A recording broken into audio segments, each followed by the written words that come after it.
A train is a set of carriages on a railway.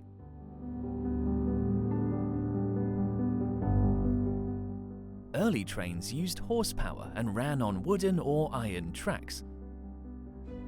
These were used in the Middle Ages, but the first steam trains were built in England in the early 19th century.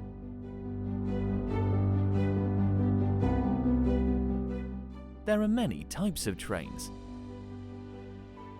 Freight trains have freight carriages to carry goods from one place to another.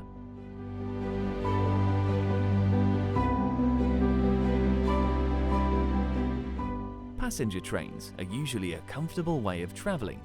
There are also sleeping cars, passenger cars with beds for long overnight voyages.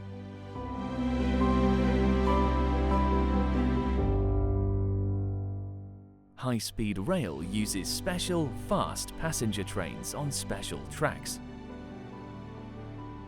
Some extremely fast ones are maglev trains using magnets to hover slightly off the tracks to have less friction.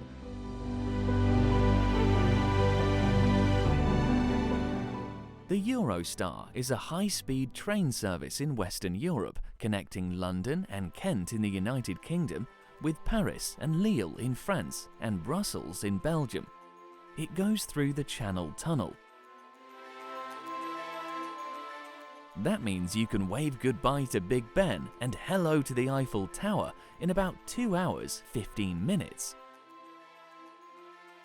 The Trans-Siberia route runs from Moscow to the Russian town of Vladivostok on the Pacific Ocean.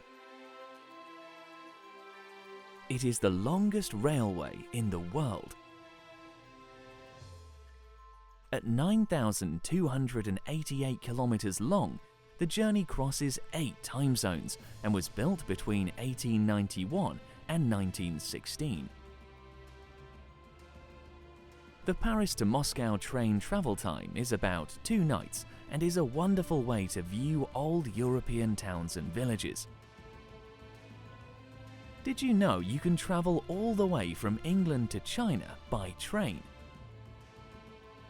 The journey takes around 8 to 9 days and passes through Paris in France, Berlin in Germany, Warsaw in Poland, Moscow in Russia, Ulaanbaatar in Mongolia, and finally, Beijing in China. Wherever you go, trains are a reliable and safe mode of transport to get you to new places.